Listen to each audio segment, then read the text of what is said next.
Bismillahirrahmanirrahim. Assalamualaikum warahmatullahi wabarakatuh. Innal hamdalillah nahmaduhu wa nasta'inuhu wa nastaghfiruh wa na'udzu billahi min shururi anfusina wa sayyiati a'malina.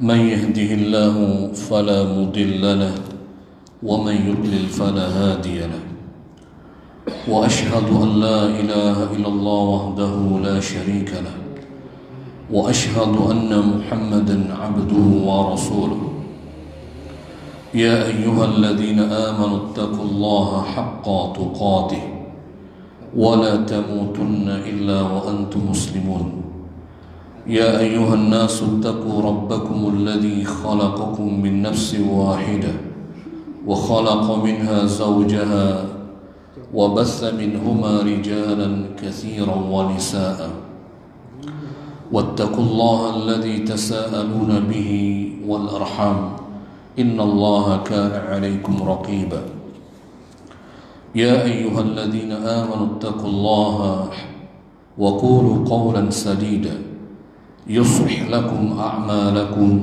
ويغفر لكم ذنوبكم ومن يطع الله ورسوله فقد فاز فوزا عظيما أما بعد فإن أصدق الحديث كتاب الله وخير الهدي هدي محمد صلى الله عليه وسلم وشر الأمور محدثاتها وكل محدثة بدعة وكل بدعة ضلالة وكل ضلالة في النار أو كما قال Rasulullah sallallahu alaihi wasallam.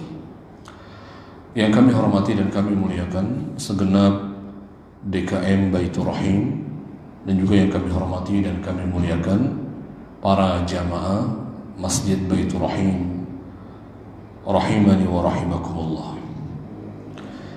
Alhamdulillah, segala puji bagi Allah Azza wa Jalla yang dengan nikmat dan taufiknya kita bisa bertemu kembali Bapak sekalian ya di masjid yang mulia ini setelah sebulan Pak ya kita libur, khususnya di bulan Ramadan ya, kita fokus beribadah kepada Allah Subhanahu wa taala, dan mudah-mudahan ya seluruh amal ibadah kita diterima oleh Allah Subhanahu wa taala di bulan Ramadan yang lalu Pak ya. Ya, makanya kita ingin ucapkan sama Bapak sekalian, taqabbalallahu minna wa minkum shalihal a'mal. Ya, ucapan ini sampai kapan berakhir? Ya, sampai kapan ucapan ini berarti tidak ada akhirnya? Ya, jadi sebagian para ulama ucapan ini ucapan yang boleh diucapkan kapan saja. Yang intinya adalah doa. Ya, doa, saling mendoakan agar seluruh amal-amal kita diterima oleh Allah Azza wa Jalla. Jadi tidak ada masalah. Ya, kan udah selesai Syawalnya gitu misalnya. Lebarannya kan udah lewat, ya kan? Bukankah ucapan yang semacam itu diucapkan ketika kita selesai Ramadan, kemudian kita berlebaran, berhari raya, lalu masing-masing kita saat bertemu disunnahkan untuk mengucapkan iya betul. Tapi ini doa yang juga boleh diucapkan kapan saja. Bukankah setiap kita ingin didoakan ya, dan juga berharap agar amal-amal yang telah kita lakukan diterima oleh Allah Subhanahu wa taala. Ya, sehingga para ulama mengatakan boleh doa yang semacam ini dibacakan, disampaikan kapan saja ketika kita bertemu saudara kita. Taqabbalallahu minna wa minkum. Semoga Allah menerima amal saya ya, taqabbalallahu minna, semoga Allah menerima amal kami dan amal kalian. Ya kan? Ada gak orang yang gak pengen didoakan amalnya diterima oleh Allah? Gak ada. Semua kita ingin amalnya diterima ya. Semua kita ingin amal diterima. Bahkan kita pernah menyampaikan bahwa nikmat ini nikmat yang paling besar di antara semua nikmat Allah Azza wa Jalla ya, nikmat yang paling besar jika dibandingkan dengan nikmat di mana seorang hamba yang telah diberikan kemudahan dalam melakukan amal-amal soleh ya. Kalau ada orang dimudahkan oleh Allah, diberikan taufik untuk mudah melakukan amal soleh, bahkan memperbanyaknya kita tidak ragu bahwa ini adalah nikmat yang besar. Tapi nikmat ini, kata para ulama, tidak menjadi sempurna. Ya, nikmat berupa taufik, kemudahan, rasa ringan dalam melakukan ibadah kepada Allah, yang ini sejatinya nikmat besar dan tidak akan sempurna, kata para ulama, kecuali dengan nikmat yang jauh lebih besar darinya. Nikmat apa itu? Nikmatul qabul, nikmat di mana amal-amal yang telah dipermudah diterima oleh Allah. Ya. Apakah ada orang yang telah dipermudah oleh Allah Azza wa Jalla? Ini sedikit mukadimah dulu ya. Apa ada, sebelum kita masuk ke surat An-Nazi'at, apa ada orang-orang yang nampaknya ya dipermudah dalam melakukan ibadah kepada Allah, diberikan taufik, merasa ringan dalam beribadah, melaksanakan perintah Allah dan meninggalkan yang dilarang oleh Allah Azza wa Jalla, kemudian amal-amal itu tidak diterima? Bisa saja. Siapa yang bisa menjamin dan memastikan bahwa amal-amal yang kita lakukan pasti diterima oleh Allah Azza wa Jalla? Pada saat Allah Subhanahu wa taala membatasi amal-amal siapa saja yang akan diterima oleh Allah Subhanahu wa taala. Bukankah Allah mengatakan dalam surat Al-Maidah 27, Allah mengatakan innama yataqabbalullahu minal muttaqin. Sungguhnya Allah hanyalah menerima hamba-hamba, menerima amalan-amalan dari hamba-hambanya yang bertakwa. Ini menunjukkan tidak semua amal diterima.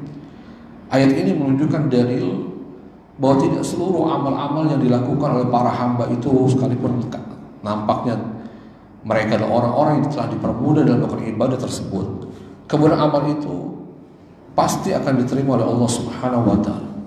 Ternyata Allah membatasi. Allah Subhanahu wa taala mengatakan innama yataqabbalullahu minal muttaqin. Sungguhnya Allah hanya menerima amal-amal soleh itu dari hamba-hambanya yang bertakwa kepada Allah Azza wa Jalla. Ya. Jangan Allah Subhanahu wa taala. Ya. Bahkan kita tahu bahwasanya ada orang-orang yang nampaknya dipermudah ya dalam melakukan ibadah dan ketaatan kepada Allah, namun berujung pada akhir hidupnya kemudian terbongkar ya, dia melakukan amal-amal yang sebaliknya ya, yang justru mengantarkannya kepada nerakanya Allah Azza wa Jalla. Ada orang-orang yang sepanjang hidupnya bahkan ya kita melihat atau nampaknya orang itu kita lihat banyak melakukan ibadah kepada Allah, seperti mudah, seperti ringan, banyak melakukan ibadah kepada Allah Subhanahu wa taala.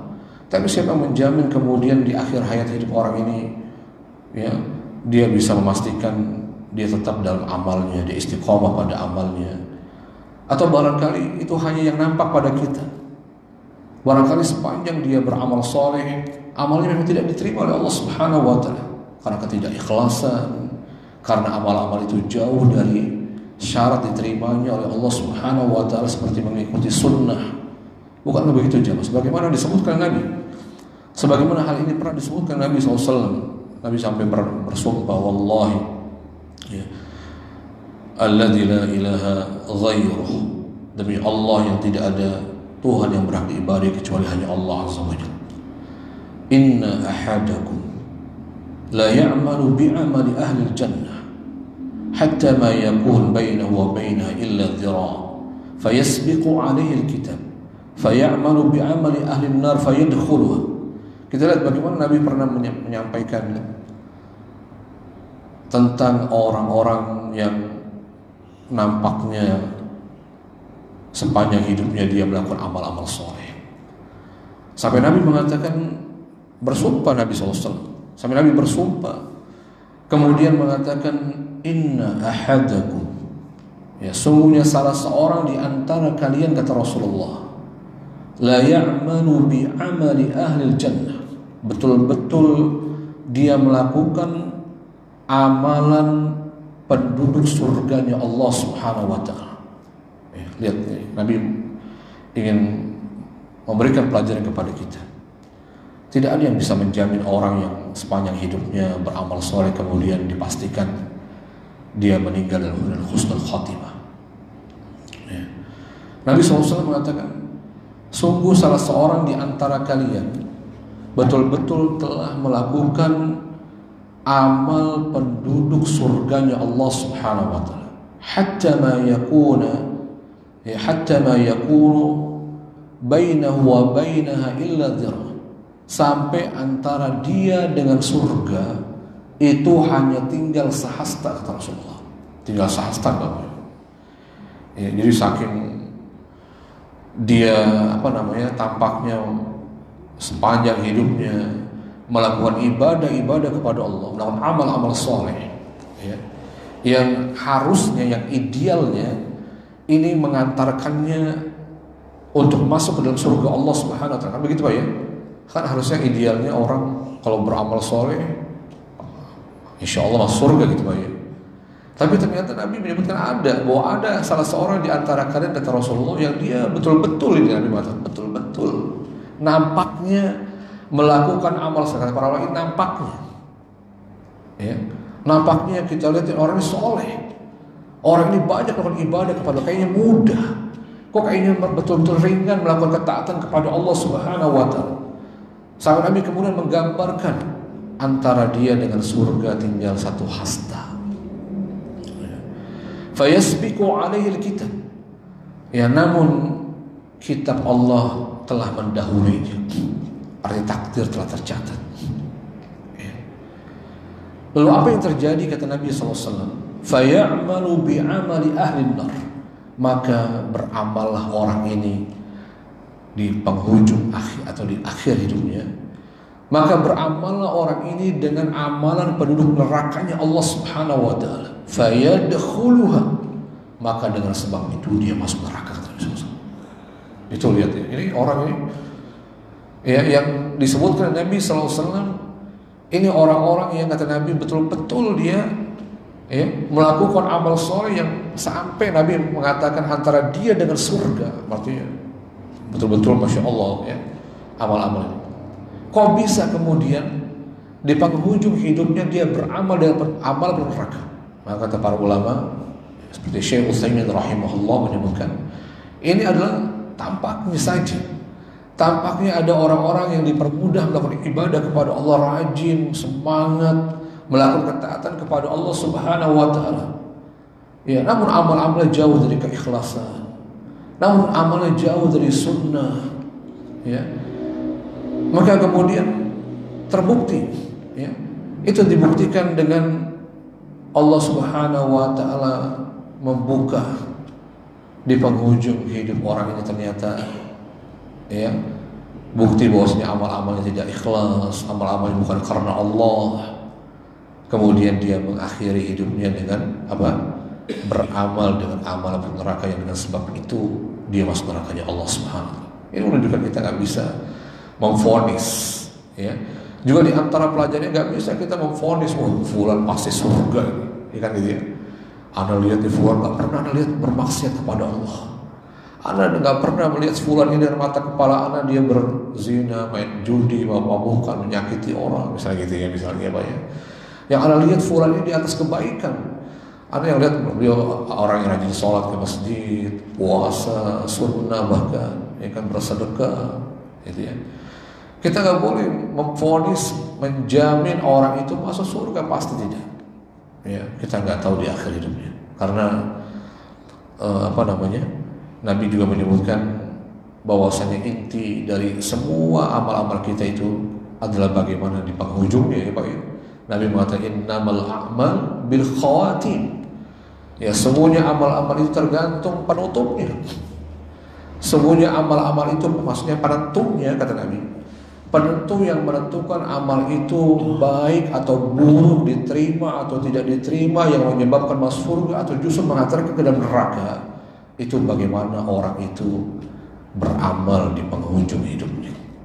Tapi jangan kemudian mengatakan nanti berarti anak tobatnya nantilah kalau mau meninggal, ya. Dan siapa juga bisa menjamin masalahnya, ya. Kalau ada orang yang disebutkan Nabi yang sepanjang hidupnya dia beramal dengan amal penuh neraka, itu pun gak menjamin nanti akhir hidupnya apa? Baik, ya.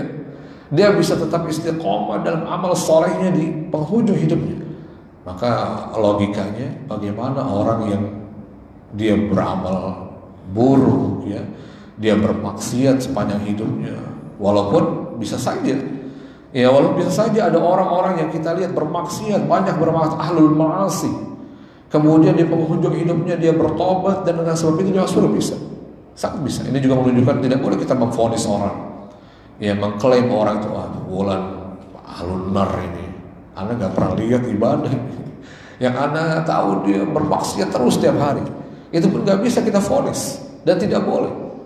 Ya, karena Nabi SAW juga mengatakan dalam kelanjutan ayat tadi, Nabi mengatakan, ya, wa inna ahadakum, dan sungguh salah seorang di antara kalian la ya'malu bi amali ahli nar. Kata Nabi, dan sungguh betul-betul salah seorang di antara kalian beramal dengan amalnya penduduk neraka. Hatta ma yakun bainahu wa bainaha illa dhira. Sampai antara dia dengan neraka pun tinggal satu hasta, sebagaimana tadi orang tadi sebelumnya. Ya. Fayasbiqu alaihi alkitab. Namun kitab Allah telah mendahului, takdir telah tercatat akan takdir orang ini. Maka di penghujung akhir hidup orang ini Nabi mengatakan faya'malu bi amali ahli jannah, maka berbuatlah dia, beramalah dia dengan amalan penduduk surga. Fayadkhuluha, maka dengan sebab itu dia masuk surga, kata Nabi SAW. Masya Allah. Ya.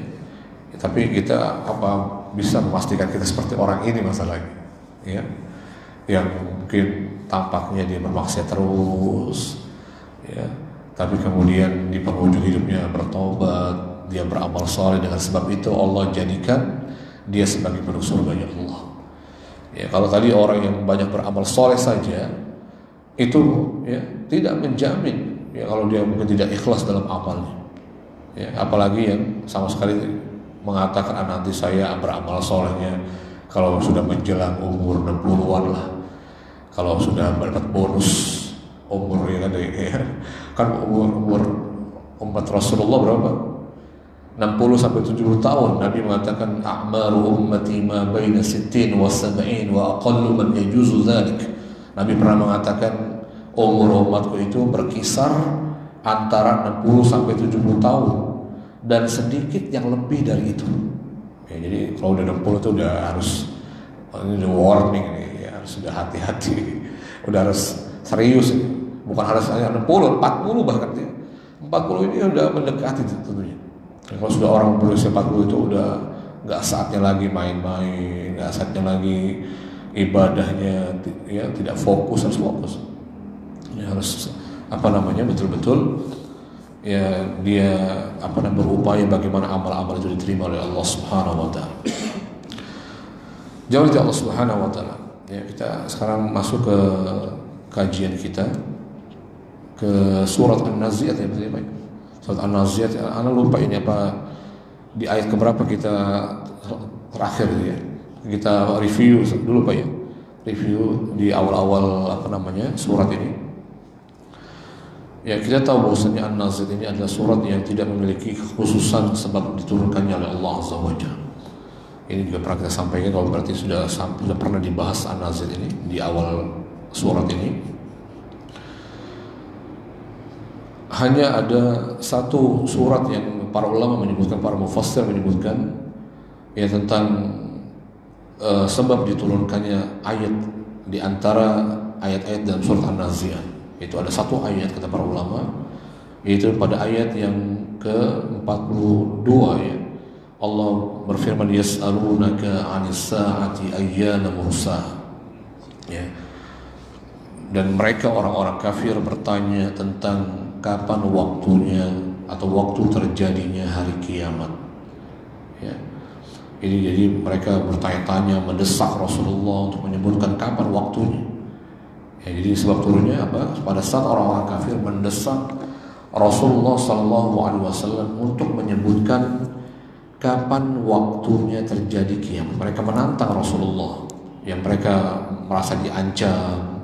Nabi selalu bicara masalah kiamat dan mengancam mereka dengan siksaan yang akan diberikan kepada orang-orang yang tidak bertaat kepada Allah pada saat kiamat. Ya, maka turun ayat ini. Lalu Nabi pada ayat berikutnya Nabi disampaikan oleh Allah Azza wa Jalla, "Fima anta min dzikraha." Ya, kamu siapa, ya, ya, untuk tahu kapan akan terjadinya kiamat. Maksudnya Rasulullah tidak memiliki ilmu tentang kapan terjadinya kiamat. Jauh dari Allah Subhanahu wa taala, kita kembali ke mereview ayat-ayat awal di surat An-Nazi'at ini. Yang pertama adalah pada ayat ini Allah Subhanahu wa taala, pada ayat awal-awal ayat ini Allah Subhanahu wa taala bersumpah, ya. Bersumpah sebagaimana pada ayat-ayat sebelumnya, pada surah-surah sebelumnya, ya. Yang tentunya kita pahami adalah hanya Allah Azza wa Jalla yang boleh bersumpah dengan makhluk, ya. Bahwasanya hanya Allah Subhanahu wa taala yang boleh bersumpah dengan makhluk ciptaannya, ya. Dan itu pun dalam rangka apa? Ya, dalam rangka Allah Subhanahu wa taala ingin menyatakan keagungan diri, ya, dengan keagungan ciptaannya. Ya, Allah Subhanahu wa taala ingin menunjukkan betapa agung ciptaan-ciptaannya. Kalau begitu agungnya ciptaannya, bagaimana zat yang menciptakan, ya, sesuatu yang agung ini? Jauh lebih agung tentunya. Adapun selain Allah Azza wa Jalla, maka bersumpah kepada selain Allah adalah perbuatan syirik yang diharamkan dalam agama kita. Tidak boleh seorang itu bersumpah kecuali dengan nama Allah Subhanahu wa taala, dalam rangka mengagungkan Allah, karena dalam sumpah itu terdapat pengagungan yang tidak boleh orang itu memberikan pengagungan bahkan berlebih atau menyamakan kedudukan apa yang diagungkan dengan Allah Azza wa Jalla. Maka ini jelas kesyirikan kepada Allah Subhanahu wa taala, ya. Maka tidak boleh bersumpah atas selain Allah, di mana Nabi mengatakan, ya, bahwasanya ya man halafa bi ghairillah faqad asyrak. Nabi SAW pernah menyebutkan hadis sahih, barang siapa yang bersumpah dengan selain Allah Azza wa Jalla, sungguh dia telah melakukan kesyirikan, kata Nabi SAW. Sehingga hadis ini menunjukkan dari keharaman bersumpah dengan nama selain Allah Subhanahu wa taala. Jawab dari Allah Subhanahu wa taala. Pada ayat yang pertama Allah bersumpah, ya, dengan para malaikat yang mencabut ruh orang-orang kafir. Ya, an-nazi'at wan-nazi'ati gharqa. Ya. Dan demi para malaikat yang mencabut ruh-ruh orang kafir, gharqa, naz'an syadida, dengan begitu keras, ya, sadis, jadi mungkin bahasa kita gitu, ya Pak, ya. Gharqa, kata para mufassir, para malaikat yang ditugaskan mencabut ruh-ruhnya orang kafir itu cara mencabutnya dengan gharqa. Para mufassir mengatakan gharqa maknanya naz'an syadidan, ya, dengan cara yang kasar, keras, sadis, bengis, gitu Pak, ya. Itu cara mencabutnya. Ya. Adapun kemudian pada ayat yang kedua Allah juga bersumpah dengan para malaikatnya, wan nasyitati nashta, dan demi para malaikat yang juga ditugasi oleh Allah mencabut ruh, tapi ruh yang kedua, ya, an-nasyitat. Para mufassir mengatakan malaikat yang pada ayat yang kedua ini adalah malaikat-malaikat yang ditugasi oleh Allah mencabut ruh-ruhnya orang-orang beriman, al-mu'minun, ya. Jadi beda nih Pak, ya.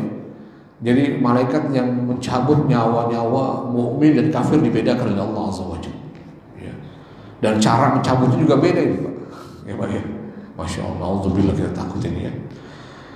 Allah Subhanahu wa taala mengatakan wan nasyitati nashta, ya. Siapa malaikat yang mencabut rohnya orang mukmin, namanya, ya, malaikatnya disebut oleh Allah an-nasyitat, ya. Kata dia an-nazi'at, ya. Ini mencabut nyawa, ya, mencabut ruhnya orang-orang beriman, nashta, ya, binasyatin wa rifqin, dengan semangat dan lemah lembut nyambutnya, pelan-pelan dicabutnya, ya. Gitu Pak, ya. Kemudian yang ketiga, Allah Subhanahu wa taala juga bersumpah dengan para malaikatnya, wasabihati sabha, dan demi para malaikat allati tasba fi nuzuliha minas sama wa su'udiha ilaiha, dan demi para malaikatnya yang as-sabihat maknanya dari asal kata tasbah, ya, kalau dalam secara bahasanya tasbah itu meluncur, terbang, melayang, ya, yang melayang terbang fi nuzuliha minas sama, ketika turun dari langit dan kemudian naik kepadanya. Ya, jadi malaikat itu ketika ditugasi turun oleh Allah, itu cara turunnya dengan apa? Melayang, terbang. Ya, bukan turun kayak kita lambat itu, cepat. Menjual begitu cepatnya malaikat turun dan naik ke langit. Ya, dalam rangka apa? Mengemban tugas dari Allah Azza wa Jalla. Kemudian juga Allah Subhanahu wa taala bersumpah dengan malaikat-malaikatnya dengan menyebutkan fal mudabbirat fasabiqati sabqa. Dan demi para malaikatnya yang berlomba-lomba, ya, as-sabiqat, ya, itu maknanya saling mendahului. Malaikat-malaikat yang saling segera mendahului satu di antara di antara mereka. Untuk apa mereka yang disebut oleh Allah as-sabiqat? Karena malaikat ini ya selalu berlomba-lomba, bersegera untuk melaksanakan perintah-perintah Allah Subhanahu wa taala. Masya Allah. Ya, jadi para malaikat itu di antara sifatnya, sebagaimana Allah bersumpah pada ayat ini, adalah makhluk-makhluk Allah Subhanahu wa taala selalu berlomba-lomba dalam melaksanakan perintah-perintah Allah. Masya Allah. Ya, manusia juga ada yang begitu ya, berlomba-lomba, anak nggak mau kalah sama fulan, tapi Ramadan aja tuh ya, fulan udah satu kali khatam ya, harus dua, nggak gitu ya, berlomba-lomba tuh ya, dalam kebaikan. Nah, malaikat punya sifat, ya.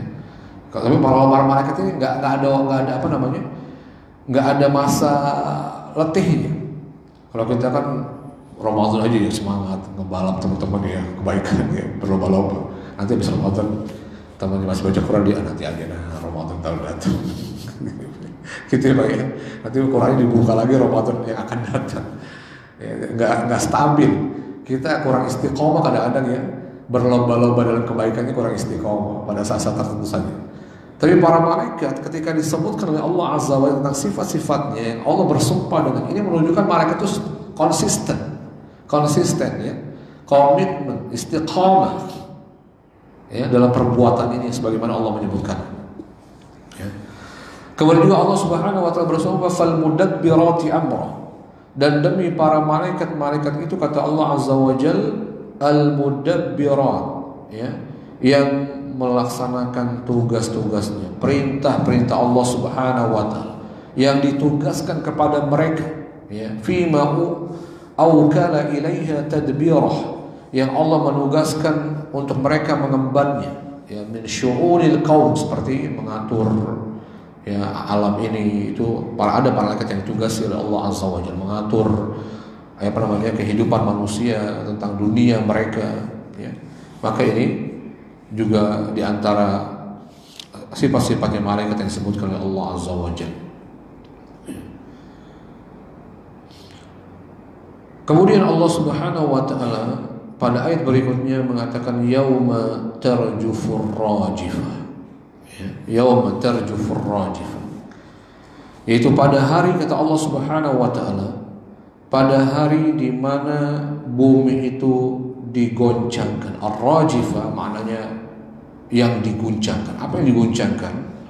Yang diguncangkan bumi Allah. Ya.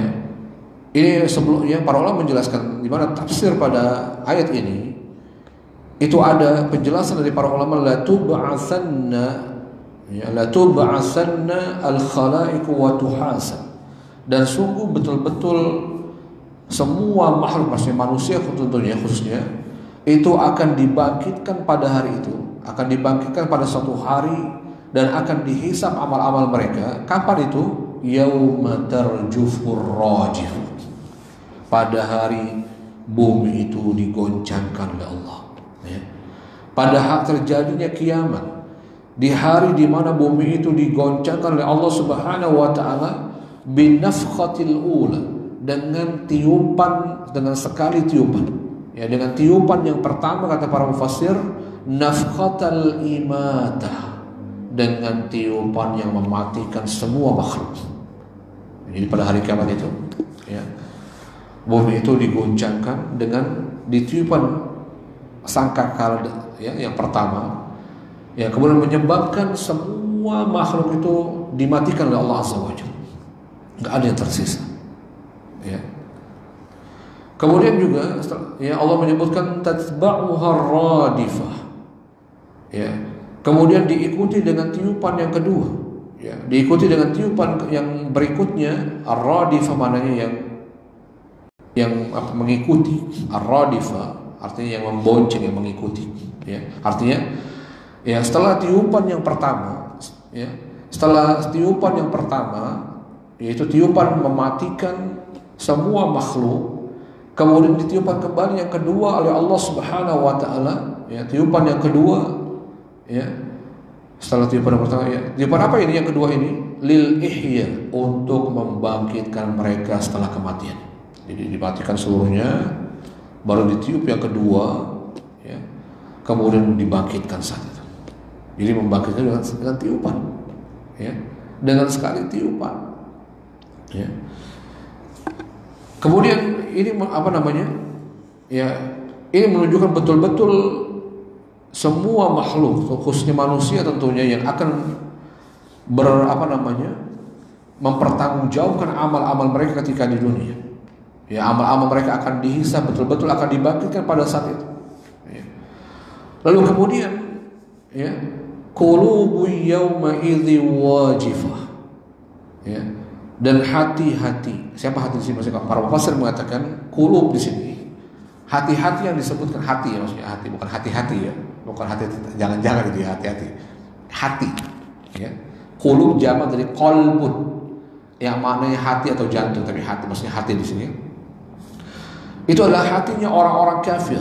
Di mana hati-hati orang kafir disebutkan oleh Allah Azza wa Jalla yauma idzin, pada hari itu, ya, pada hari terjadinya kiamat, diguncangkan bumi tadi, ya, ditiupkan, ya, tiupan kematian dan ketiupan dibangkitkan makhluk itu, di mana hati mereka wajifah. Jadi sifat hati-hati orang kafir ini, ya, pada saat terjadinya kiamat di hari itu wajifah. Apa itu wajifah? Wajifah maknanya mutarribatun min syiddatil khauf, yang ikut berguncang. Jadi hati mereka berguncang karena, ya, merasa begitu takut dan ngerinya akan apa yang mereka lihat, ya, fenomena yang terjadi di hari kiamat tadi. Ya, ini orang-orang kafir hatinya begitu takut, ya, pada saat terjadinya kiamat ini. Kalau juga Allah menyebutkan, ya, sifat-sifat orang kafir ini pada saat terjadinya kiamat, absaruha khasyiah. Dan begitu pun pandangan mata mereka itu begitu menunduk, ya. Pandangan mereka begitu menunduk, ya. Tadi karena saking takutnya dan ngerinya apa? Tentang dahsyatnya apa yang mereka lihat dari fenomena kengerian, ya, kiamat tersebut. Jadi mereka nggak bisa meratap, ya, menunjukkan, ya, mereka itu betul-betul takut dengan apa yang mereka lihat dari terjadinya akan kedahsyatan kiamat. Lalu kemudian mereka pun disebutkan oleh Allah Subhanahu wa taala pada saat terjadinya kiamat ini, mereka saat itu mengatakan yaquluna a inna lamarduduna fil hafirah. Ya. Jadi orang kafir ini enggak percaya. Ya, masih tidak percaya. Ya. Mereka masih tidak percaya bahwasanya kalau mereka ini itu betul-betul nanti akan dibangkitkan oleh Allah. Ya, mereka tidak beriman dengan hal ini. Padahal sudah disebutkan, ayat-ayat telah turun, disampaikan kepada mereka, ya. Namun tetap orang-orang kafir ini yaqulu haula'il mukadzibuna bil ba'ts. Ya, yaqulun, siapa yang berkata di sini?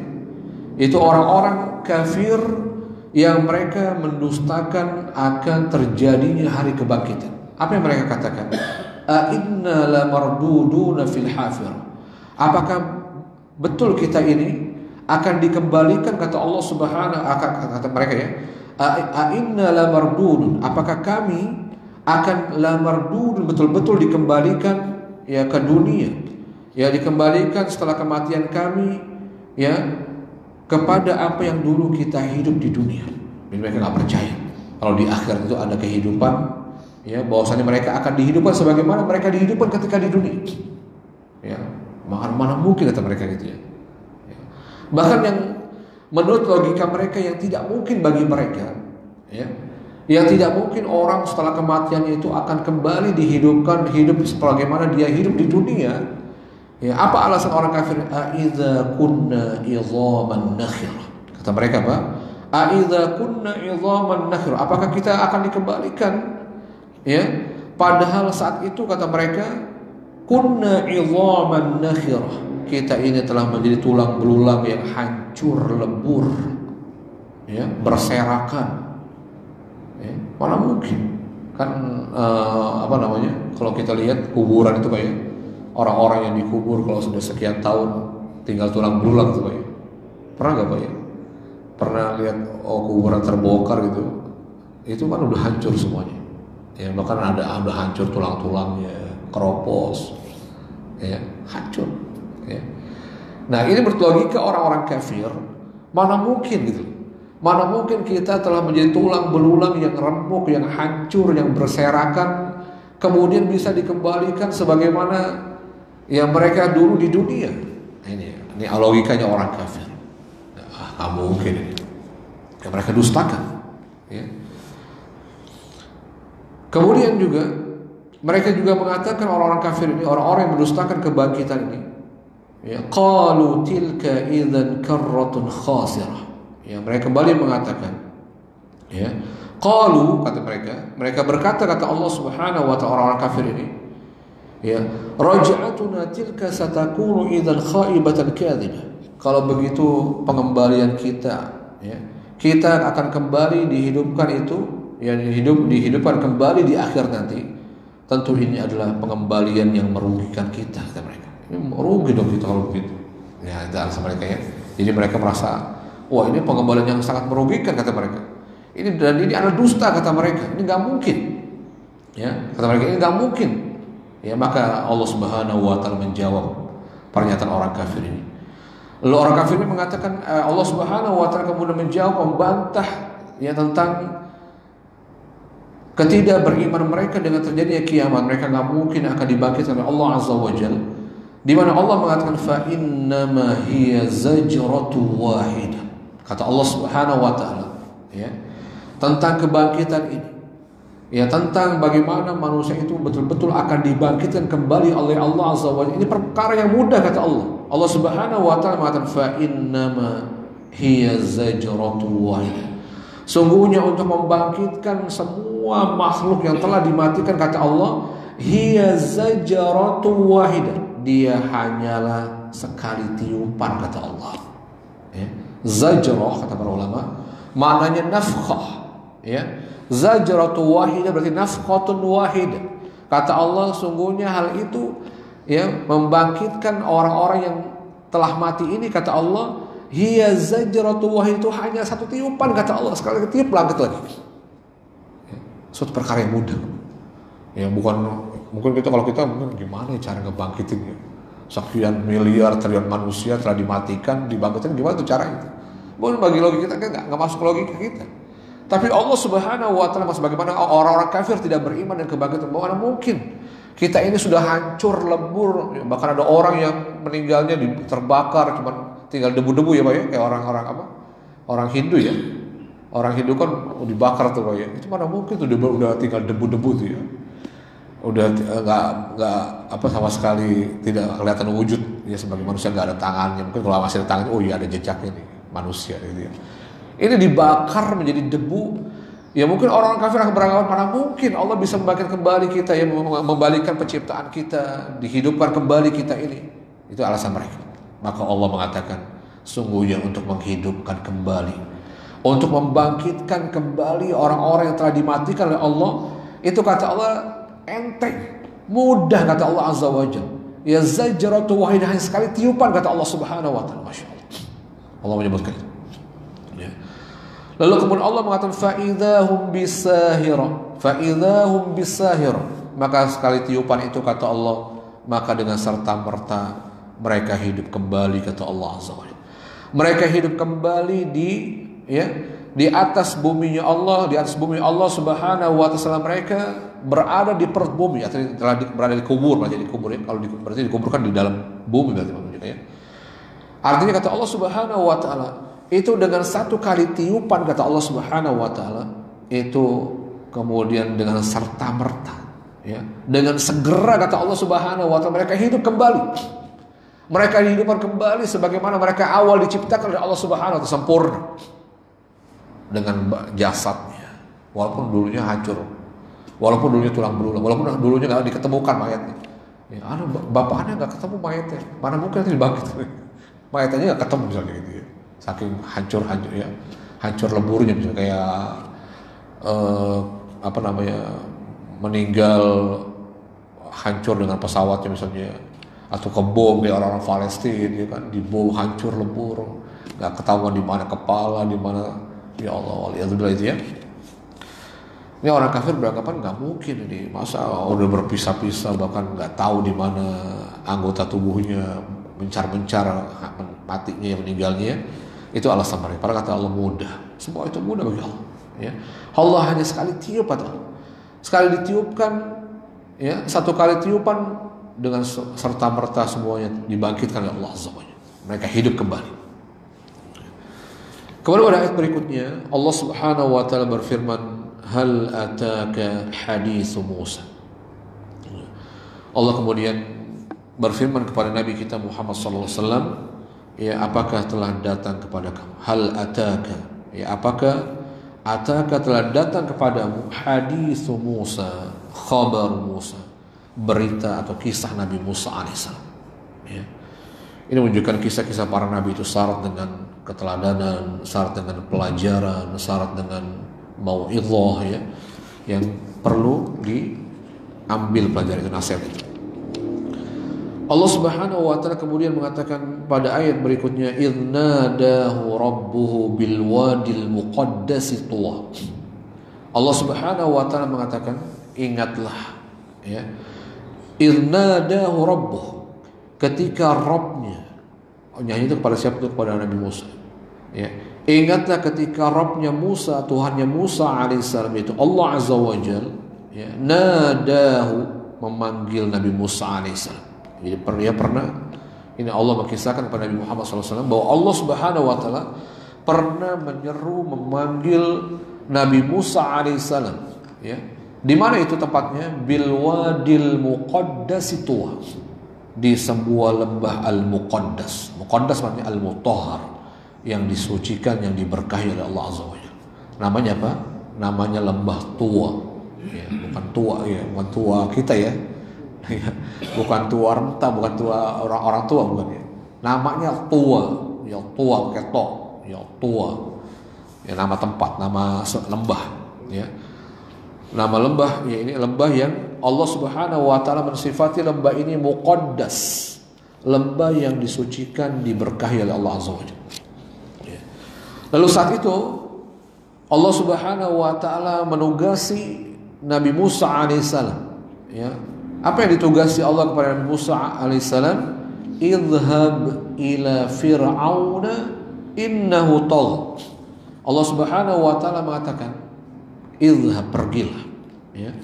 Pergilah engkau wahai Nabi Musa alaihissalam ila fir'aun, kepada Fir'aun, ya. Lalu Allah mengabarkan kenapa Nabi Musa diperintahkan oleh Allah untuk menuju atau pergi ke Fir'aun. Allah Subhanahu wa taala mengatakan innahu tagha, sungguhnya dia Fir'aun ini, kata Allah Subhanahu wa taala, tagha. Apa itu tagha? Tagha itu afrat fil isyan, betul-betul melampaui batas dalam kemaksiatan, ya. Betul-betul Fir'aun ini, kata Allah Subhanahu wa taala, dia telah melakukan kemaksiatan yang melampaui batas, berlebihan, ya, ya, sangat berlebihan dalam kemaksiatannya. Ya, maksudnya Firaun ini, Nabi Musa alaihissalam diperintahkan Allah untuk mendakwahi, ya, Firaun ini. Ya, kemudian Allah Subhanahu wa taala menyuruh Nabi Musa alaihissalam, ya, untuk mendakwahi, mengajak agar Firaun ini bertobat, menyucikan dirinya, berhenti dari kemaksiatannya. Berarti itu tugasnya para nabi, ya, dan juga tugasnya kita semua harusnya, ya. Allah mengatakan faqul, ya, faqul, maka katakanlah wahai Musa, wahai Nabi Musa alaihissalam, kepada siapa? Fir'aun, ya. Apa yang disampaikan? Hallaka ila an tazakka, ya, maknanya hallaka, apakah engkau berkeinginan wahai Fir'aun, kata Nabi Musa diperintahkan oleh Allah Azza wa Jalla, ya, an tazakka, an tutahhira nafsaka minan naqais wa tuhalliha bil iman. Ya. Apakah engkau wahai Fir'aun, kata Nabi Musa diperintahkan oleh Allah Subhanahu wa taala, apakah engkau ya berkenan, ya, mau berkeinginan untuk menyucikan dirimu dari apa? Dari minan naqais, dari keburukan-keburukan, dari kemaksiatan-kemaksiatan, kesyirikan yang engkau kerjakan, ya, dan menggantinya dengan keimanan, dan engkau menghiasinya dengan keimanan setelah itu. Ya. Jadi apa namanya? Inilah tugas, ya, para rasul yang diutus oleh Allah Azza wa Jalla. Bagaimana dengan lemah lembut, ya, diperintahkan oleh Allah Subhanahu wa taala, yang asal dakwah itu adalah lemah lembut, mengajak manusia ke jalan Allah dengan lemah lembut. Ya. Lihat bagaimana Nabi Musa, ya, diajarkan oleh Allah Subhanahu wa taala mengajak dengan lemah lembut, mengajak Fir'aun yang sudah melampaui batas dalam kemaksiatannya dan kezalimannya dan kesyirikannya kepada Allah Subhanahu wa taala. Itu Nabi Musa diajarkan untuk menyampaikan dakwah kepada Fir'aun dengan lemah lembut, bahkan dengan bahasa yang baik. Masya Allah. Ya, wahai Fir'aun, barangkali engkau berkeinginan menyucikan diri kamu. Kamu ingin mensucikan diri kamu dari kemaksiatan yang kau lakukan. Ya, ditawarkan Nabi Musa pelan-pelan. Ya, nggak langsung disalah-salahin, ya, nggak dikafir-kafir, misalnya kalau bahasa sekarang dikafir-kafirin. Nggak, lemah lembut. Ya. Lalu kemudian Nabi Musa alaihissalam juga diperintahkan oleh Allah untuk mengatakan kepada Fir'aun, wa ahdiyaka ila rabbika fatakhsha. Ya. Dan aku ingin menunjukkan agar aku bisa membimbingmu, kata Nabi Musa alaihissalam kepada Fir'aun, ila rabbik, ya, untuk mentaati Tuhanmu. Ya. Kalau engkau memang ingin, ya, pasti gitu, ya. Kalau engkau ingin, yang kau berkeinginan untuk menyucikan diri kamu dari kemaksiatan, dari kezaliman, ya, maka kata Nabi Musa alaihissalam, aku siap membimbing. Aku ingin membimbing. Ya. Ya, aku ingin membimbingmu, mengajakmu ila rabbika, maksudnya ila rabbika, kepada Tuhan, maksudnya untuk mentaati Tuhanmu, mentaati Allah Subhanahu wa taala. Fatakhsha, maka dengan itu engkau akan takut kepada Allah, engkau akan berhenti dari kemaksiatan kamu, engkau akan bertakwa kepada Allah Subhanahu wa taala, mengerjakan perintah Allah dan meninggalkan yang dilarang oleh Allah Azza wa Jalla. Gitu ya. Jadi Masya Allah, ya. Jadi ini harus begitu, Pak, ya. Jadi apa namanya, lemah lembut dalam berdakwah, diajak dengan baik-baik, ya. Lalu kemudian Allah Subhanahu wa taala, ya, menyuruh juga Fir'aun untuk memperlihatkan mukjizat yang diberikan oleh Allah Subhanahu wa taala. Yang biasanya orang baru akan sadar tuh, orang kan apa namanya, baru mau diajak kalau yang mengajaknya punya kelebihan gitu kan. Wah, kalau tahu, wah, cuma ya apa gitu, ya, bisa statusnya, pendidikannya nggak seberapa, orang anak-anak melihat itu kan, ya. Maka apa, dalam rangka agar Fir'aun dipercaya, ya, dan mau diajak ke jalan Allah Azza wa Jalla, maka Nabi Musa diperintahkan Allah untuk menunjukkan bahwa dia seorang nabi. Dia bukan orang biasa, ya. Dia seorang nabi yang hak, yang diutus oleh Allah Subhanahu wa taala, yang ditugasi memang mengajak manusia ke jalan Allah Azza wa Jalla, biar percaya. Ditunjukkan boleh. Jadi ini juga menunjukkan kita boleh, bukan dalam rangka menunjukkan kesombongan, ya, Pak, ya. Boleh dalam rangka menunjukkan bahwasanya orang biar percaya dengan kita, ya. Menunjukkan sesuatu yang merupakan bagian dari keistimewaan yang ada pada kita, dalam rangka apa? Dalam rangka melembutkan hati orang untuk menerima dakwah kita, ya, agar orang mau terima dakwah kita. Ya, maka Nabi Musa alaihissalam, ya, saat itu fa'arahul ayatul kubra, maka Nabi Musa pun kemudian memperlihatkan kepada Fir'aun, ya, apa yang diperlihatkan, al-ayatul kubra, ya, tanda-tanda kebesaran yang begitu besar, ini maksudnya mukjizat, ya, mukjizat yang besar yang bersumber dari Allah Subhanahu wa taala. Seperti kisah-kisah Nabi Musa, ya, yang dengan tongkatnya, dengan tangannya keluar cahaya, ya, tongkat yang berubah, yang menjadi ular yang kemudian memakan ular apa namanya, tukang-tukang sihirnya Fir'aun itu sendiri, ya. Itu, ya, di antara mukjizatnya Nabi Musa alaihissalam. Seperti tongkat bisa membelah lautan, ya. Sudah diperlihatkan oleh Nabi Musa, ya, tentang mukjizat yang Allah berikan kepadanya, bahwa dia bukan, bukan orang biasa, tapi dia nabi dan rasul diutus oleh Allah Azza wa Jalla. Maksudnya itu ya. Orang biasa itu maksudnya beliau adalah seorang nabi dan rasul diutus oleh Allah Azza wa Jalla. Ya.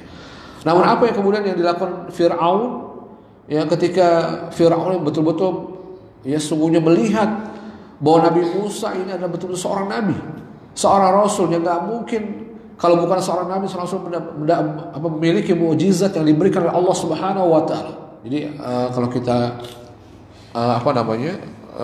perhatikan bahwasannya Fir'aun ini dia betul tahu ya, melihat kebesaran Allah Subhanahu wa taala yang ada pada Nabi Musa alaihissalam. Dia yakin seyakin-yakinnya bahwa Nabi Musa ini seorang nabi dan rasul diutus oleh Allah Azza wa Jalla, yang tidak mungkin yang ada padanya dari mukjizat itu ada pada orang lain kalau dia bukan seorang nabi. Nabi Fir'aun tahu apa tidak tahu? Yakin ya.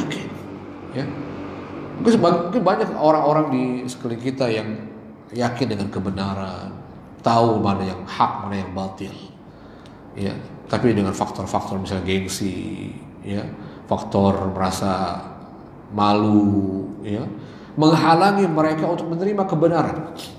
Sebagaimana Fir'aun, ya.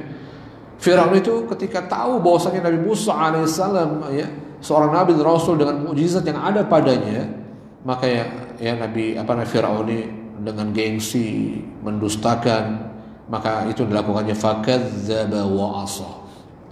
Ya, namun ya maka Fir'aun ini mendustakan Nabi Musa alaihissalam. Ya, dia dustakan, Fir'aun mendustakan Nabi Musa alaihissalam. Ya, fakadzdzaba Fir'aun Nabi Allah Musa alaihissalam wa asa, ya, dan kemudian Fir'aun ini wa asa, bermaksiat, ya, mendurhakai Allah Subhanahu wa taala. Enggak mau beriman, tetap enggak beriman.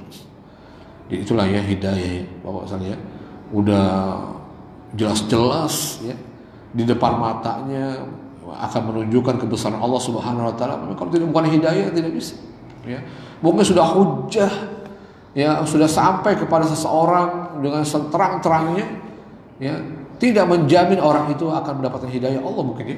Misalnya, jadi ada orang-orang sekitar kita, ya, mungkin semua hujjah sudah sampai tegak kepadanya, tapi kalau bukan karena ya dia orang yang dipilih untuk mendapatkan hidayah Allah Subhanahu wa taala, juga tidak akan pernah dapat hidayah. Ya, hanya orang-orang yang Allah kehendaki seorang itu mendapatkan hidayah Allah Subhanahu wa taala.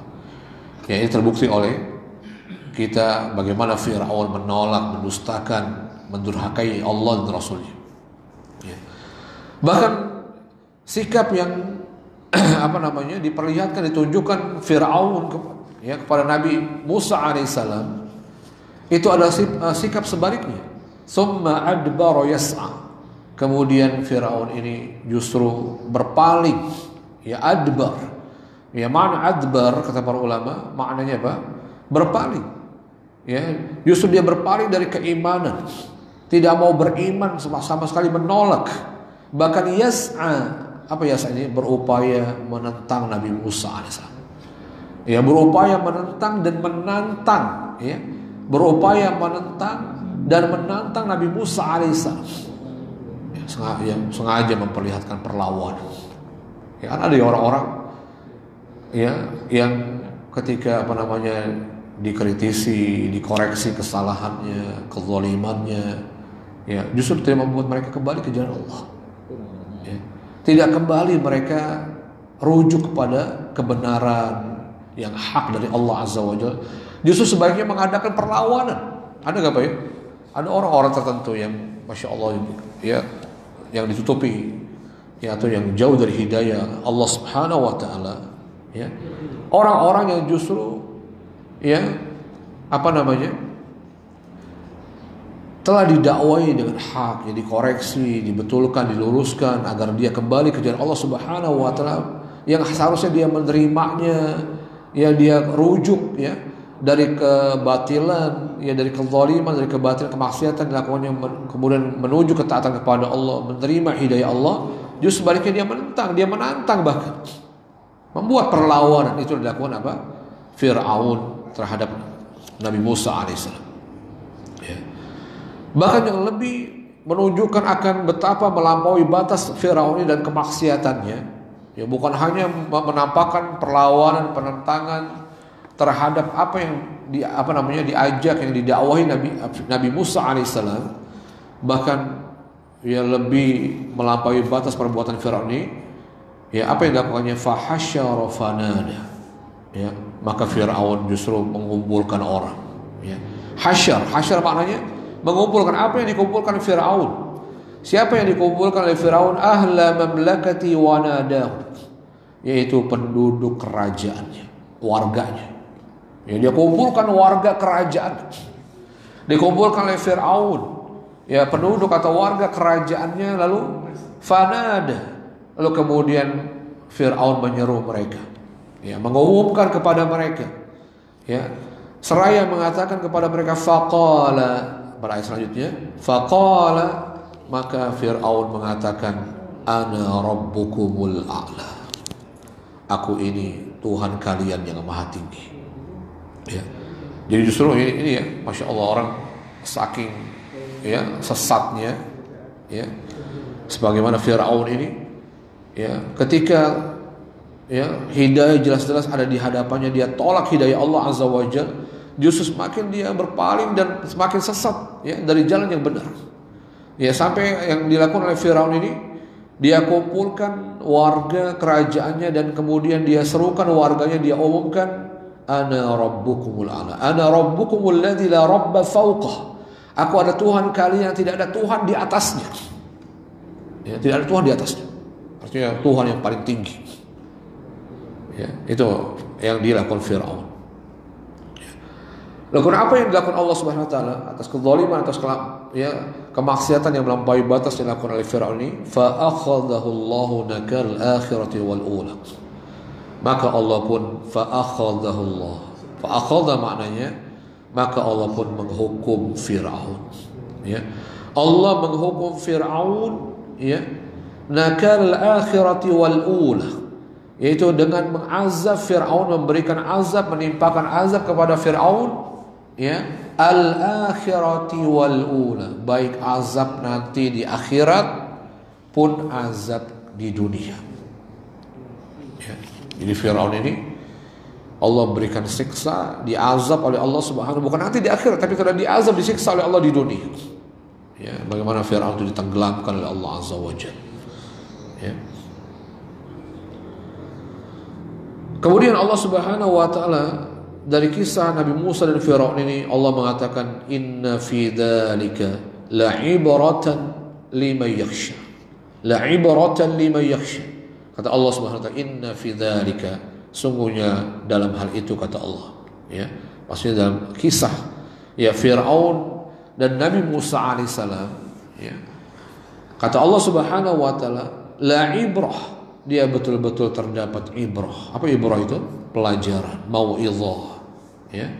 Sungguh apa kata Allah Subhanahu wa taala, ya, bahwasanya apa yang diberlakukan oleh Allah, yang terjadi ya atas Firaun, ya, atas pembangkangan, kemaksiatan, kezaliman ya, yang melampaui batas dengan Firaun ini, lalu kemudian Allah memberikan hukuman siksa kepada Firaun ini, maka dalam hal itu terdapat apa?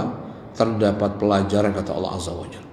Ya, inna fi Fir'aun wa ma nazala bihi min 'adzab la mau'izatan liman yatta'iz wa yanzajir. Ya, betul-betul Fir'aun dan apa yang terjadi, azab yang menimpanya, ini adalah pelajaran bagi orang-orang yang mau mengambil pelajaran. Ya, lima yakhsha, ya, bagi orang-orang yang takut kepada Allah Subhanahu wa taala, sehingga dia jadikan pelajaran. Dia jadikan pelajaran apa yang terjadi pada Fir'aun dan yang menimpanya dari azab Allah Subhanahu wa taala. Ya. Kemudian Allah Subhanahu wa taala berfirman, setelah itu kembali kepada permasalahan masalah membangkitkan, kebangkitan. Ya. Allah Subhanahu wa taala kembali menyebutkan bagaimana kebangkitan itu ya betul-betul suatu yang sangat ringan bagi Allah Azza wa Jalla. Allah mengatakan, a antum asyaddu khalqan amis sama bana. Allah Subhanahu wa taala mengatakan, ya antum, apakah kalian, kata Allah. Maksudnya apa kali ini? Membangkitkan kalian maksudnya. Antum di sini maksudnya, apakah kamu, apakah kalian, kata Allah Azza wa Jalla. Maksudnya membangkitkan kalian dari kematian kalian, kata Allah Azza wa Jalla, ya, asyaddu khalqan, ya, itu lebih sulit kata Allah Subhanahu wa taala, ya. Lebih sulit, lebih berat ya untuk dilakukan oleh Allah Azza wa Jalla amis sama atau menciptakan langit. Ya. Jadi Allah Subhanahu wa taala mengatakan, ya, apakah membangkitkan kalian wahai manusia setelah kematian itu? Itu lebih berat, lebih susah kata Allah, ya, daripada menciptakan langit kata Allah Subhanahu wa taala. Banaha, yang Allah Subhanahu wa taala membangunnya, meninggikannya kata Allah Subhanahu wa taala, ya. Mengangkatnya seperti bangunan. Mana yang lebih susah, Bapak? Ya. Kira-kira kalau, ya, mana yang menurut kita, ya, Allah mengajak kita berpikir, ya, untuk menunjukkan bahwasanya membangkit itu jauh lebih mudah pastinya. Kalau dengan logika kita, bagaimana lebih sulit menciptakan manusia yang telah ada, yang telah Allah ciptakan, dimatikan lalu dibangkitkan, ya, yang sudah pernah ada, ya, mobil rusak, ya udah ada mobilnya, ya, tinggal dibetulkan, berarti kalau direparasi, dibetulkan, diperbaiki yang rusak-rusaknya, ya, dengan menciptakan dari awal. Yang suatu yang lebih rumit menurut akal kita ini, akal kita, Allah mengajak kita dengan akal kita tentunya. Ya. Mana yang lebih rumit, yang lebih sulit, ya, membangkitkan, menciptakan manusia kembali yang pernah ada dengan menciptakan langit, ya, yang kita lihat gimana ciptakan langit, yang maksudnya kenapa langit, ya, yang kita pernah menyebutkan langit itu dibangun oleh Allah Azza wa Jalla, diciptakan dan dibangun oleh Allah, diangkat tanpa tiang, bayangkan. Ya, bangunan yang Allah ciptakan tanpa tiang. Nggak ada tukang-tukang, mungkin tukang yang bersertifikat pun, ya, belum bisa membangun bangunan tanpa tiang kali, ya. Nggak ada, mana? Ya, ada Pak, ya? Ada nggak Pak Haji? Pak Ketua DKM, ya? Ada nggak kita melihat, ya, tukang-tukang profesional yang bersertifikat, ya, kita suruh dia buat bangunan masjid tanpa tiang? Ada nggak tanpa tiang? Nggak ada pondasinya, nggak ada. Ya, hanya Allah, hanya langit Allah Azza wa Jalla, ya, yang begitu dahsyatnya penciptaannya, yang Allah bangun, Allah angkat tanpa tiang, diangkat gak ada tiang, ya. Suatu yang mungkin bagi logika kita, bagi akal kita, wah gimana tuh menciptakannya. Tentunya itu jauh lebih mudah bagi Allah Subhanahu wa taala membangkitkan manusia setelah kematiannya. Maksudnya itu, ya, itu sangat mudah. Lalu Allah kemudian mengatakan rafa'a sadkaha, di mana Allah meninggikan, ya, meninggikan bangunan langit itu, fasawwaha, kemudian Allah menyempurnakannya. Ya, menyempurnakannya maksudnya begitu sempurna ciptaan langit Allah Azza wa Jalla. Kita pernah sampaikan sama Bapak sekalian, bagaimana Allah Subhanahu wa taala menciptakan langit itu begitu sempurnanya, udah enggak pakai tiang, enggak ada aibnya, enggak ada retaknya, enggak ada, ya, kalau ini Pak, ya, bangunan Pak, ya, pasti ada retaknya. Ya, gitu. Ada gak tukang yang sehebat apapun, ya, waktu awal ngebangun jadi mungkin kita belum lihat Pak, ya, nanti sebulan 2 bulan kok retak kayak di sini, ya, kok di sini kok kayak miring, kok di sini, ya, itu dia Pak, ya, pasti ada cacatnya. Tidak ada satu bangunan yang dibangun manusia di dunia yang nggak ada cacatnya, pasti ada cacat. Jadi Bapak kalau mau protes lihat, ya, ya, jadi kalau namanya kalau bangun rumah seperti nggak akan ada sempurna, ya. Sehebat apapun tukangnya Pak, ya, kita panggil dari daerah manapun yang katanya ahli dalam hal membangun, pasti ada cacatnya. Berbeda dengan langitnya Allah Azza wa Jalla, bangunannya Allah Subhanahu wa taala. Betul-betul siapa yang menyempurnakan? Allah yang menyempurnakan, fasawwaha. Betul-betul Allah ketika membangun, mengangkat langit ini, Allah ciptakan langit ini dalam keadaan yang disempurnakan oleh Allah Azza wa Jalla. Maksudnya apa sempurna ini? Ya, sempurna la tafawut fiha wala futur, ya, enggak ada retak, betul-betul selaras, serasi, elegan, ya, begitu indah, ya, dipandang oleh manusia. Langit-langitnya Allah Azza wa Jalla, masya Allah, ada awan-awannya, ada hiasannya, masya Allah, sempurna, ya, langit diciptakan Allah Azza wa Jalla. Ya. Kemudian Allah Subhanahu wa taala mengatakan, ya, wa aqtasha lailaha wa akhraja duhaha, ya, dan Allah aqtasha lailaha, lalu Allah aqtasha adlam, membuat, ya, malam dari langit itu menjadi gelap, ya. Allah Subhanahu wa taala kemudian membuat malam itu menjadi gelap bi ghurubi syamsiyah, dengan Allah Subhanahu wa taala terbenamkan mataharinya. Ya, maksudnya gimana cara Allah menggelapkan malam, ya? Yang kita lihat kan, kita melihat patokan malam itu, kita lihat langit tuh gelap, ya Pak, ya, gitu ya. Ha itu domirnya kepada langit, kembali kepada langit tadi. Bagaimana Allah Subhanahu wa taala menggelapkan, membuat malam itu menjadi gelap. Itu dengan apa? Bigurubi syamsiyah. Dengan Allah terbenamkan mataharinya yang tadi bercahaya, terang. Ya. Wa akhraja duhaha.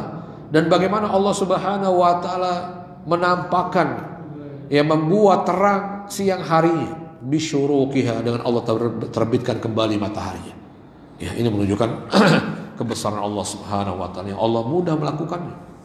Ya, semudah Allah membangkitkan manusia nantinya setelah kematiannya. Mungkin saja dulu ya maksudnya yang bisa saya sampaikan. Mudah-mudahan kita bisa selesai di pertemuan yang akan datang tentang surat An-Nazi'at ini, insyaallah, tafsir An-Nazi'at. Wallahu a'lam bishawab. Ya. Tutup dengan kafarah majlis. Subhanakallahumma wa bihamdika asyhadu an la ilaha illa anta astaghfiruka wa atubu ilaik. Wassalamu alaikum warahmatullahi wabarakatuh.